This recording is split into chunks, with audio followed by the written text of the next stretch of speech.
Next to me is the all-new 2024 Acura TLX Type S. After having a blast in the Integra Type S, I hit up Acura and said I'd love to drive the shockingly good-looking and more luxurious TLX. So, what is it like to drive and live with for a week? Today I'm going to show you exactly that. Under the hood lies a 3-liter turbocharged V6 that makes 355 horsepower and 354 pound-feet of torque. Power is sent to all 4 wheels via a 10-speed shiftable automatic transmission. It actually has variable all-wheel drive that can send 70% of the power to the rear wheels and 100% of that 70% to individual wheels in the back, which is pretty cool. All told, 0 to 60 happens in just under 5 seconds. Well, the Tesla Cybertruck has a steer-by-wire system. The Acura TLX Type S has a brake-by-wire system that is connected to upgraded Brembo brakes that are 14.3 inches in the front for ample stopping power. Now, wrapped around those brakes are gorgeous upgraded copper 20-inch wheels. I think this is a must-do option. It really makes the car look a lot more aggressive. They're about $2,200. Acura deemed the all-wheel drive system the super handling all-wheel drive, which seems a little bit more aptly named for something like a Koenigsegg Gamera. But honestly, it does handle well. There's a lot of grip. We'll talk more about that in a bit. The rear of the car looks fantastic. It's aggressive. I love the rear spoiler, aggressive rear diffuser, quad exhaust. The only thing I don't like about the rear of the car is the fact that this is so close to saying 4, 3, 2, 1, but obviously that's not the car's fault. When I first hopped in the interior, I wasn't sure how to feel. I love the seats. The red looks fantastic, and it's a relatively affordable option too. The red interior and the gray exterior was a $600 combo option. Finally, a manufacturer that actually has affordable options. I like the steering wheel, I like the instrument cluster, but I was very confused by the center of the car. Now, after some time with the vehicle, I have gotten a lot more used to it, and infotainment is nowhere near as bad as most people are making it out to be.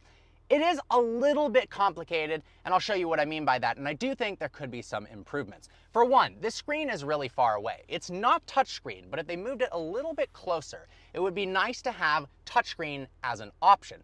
Instead, you have to use this trackpad down here. The trackpad basically guesses where you want your hand to be on the screen. So if I want to click on the top left for navigation, I put my finger on the top left of the trackpad and click in. We also have a little scroller on the right side.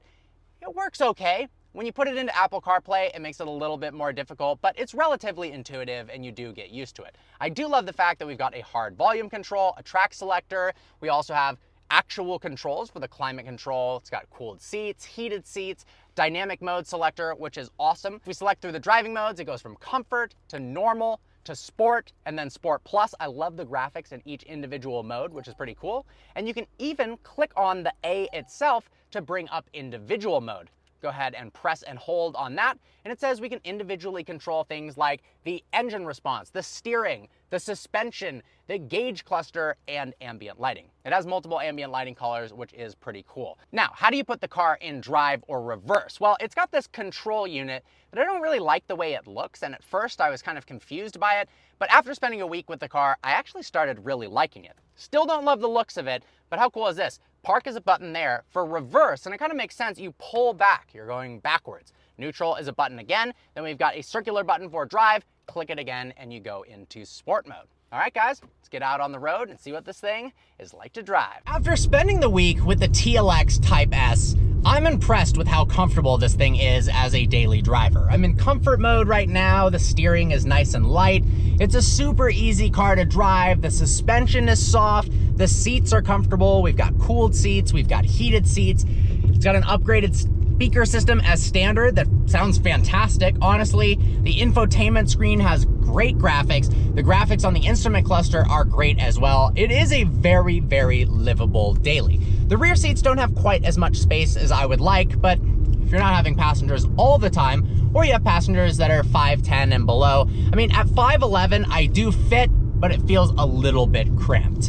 In the front though, it does feel airy and open. There is plenty of visibility in every single direction. Anyone could drive this car very easily.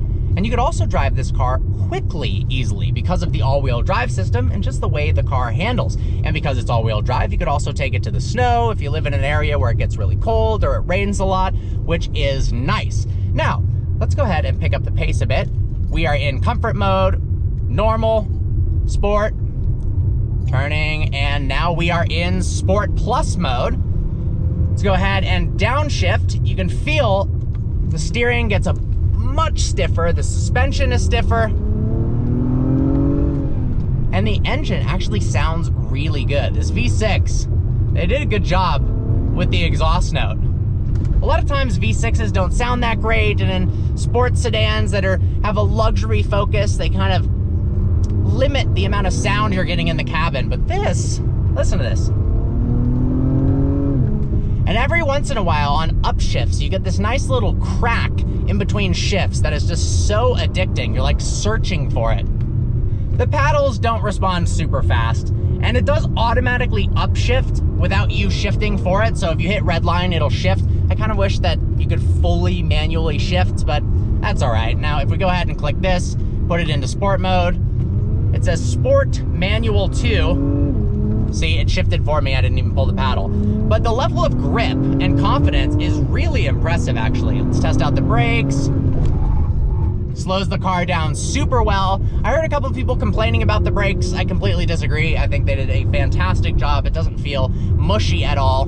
The only thing I wish they could improve is the body roll. I wish there was a package for stiffer suspension. So maybe for the people who wanted a sports sedan that was more on the luxury comfort side, they have this setup. And then for somebody who wants a little bit more performance and a little bit harsher suspension in the canyons, or if you were to track this, which I doubt you would, but it is possible, and it is kind of fun in the canyons, it would be nice to have an optional $1,500 stiffer suspension setup. Now, it does have a fair amount of turbo lag, but I went back and forth on this. Part of me was like, I wish it had twin turbos and it didn't have turbo lag. Then I started thinking, at 355 horsepower, it's quick, but it's not a rocket ship by any means. There's something to the fact that the turbo builds, and it has this wave of power that kicks in that honestly makes the driving experience more fun, I think, than it would be if it had this linear power band. You've got this fun surge of power with that 354 pound-feet of torque just pushing you back in your seat.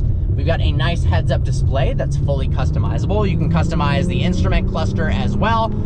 Just use this controller here on the steering wheel. The steering wheel feels great in your hands. Honestly, most of the controls are awesome in this car. And once you get used to the trackpad, it's definitely not a reason not to buy this car. I know there's a lot of reviews that are like, the trackpad sucks. And while it's not my favorite thing in the world, it doesn't mean you shouldn't buy the car just because of that one feature. We don't have launch control, but let's brake torque, and off we go. Sounds good. It feels pretty quick as well. Honestly, when I first got in this car, I was kind of overwhelmed by the center stack and the interior, what it looked like, and just the touchpad. But after actually living with it, I've gotten over all of that, and I do really like this car. I think just some stiffer springs, and this thing would be absolutely nuts. With the amount of grip you get, and I just love that horizontal, kind of semi-rainbow shaped tachometer. It looks really, really cool. Well, guys, I hope you enjoyed today's video. Like always, please browse the channel and subscribe. This thing starts at $57,000, and there's not that many options, and the options that it does have aren't all that expensive. So max, a pretty optioned one, you're coming out the door at like $61,000. So it's not like it starts at 57 and actually as spec'd it's 75 or anything like that. I think it's a fair price for what you're getting, honestly. All right, guys. See you next video.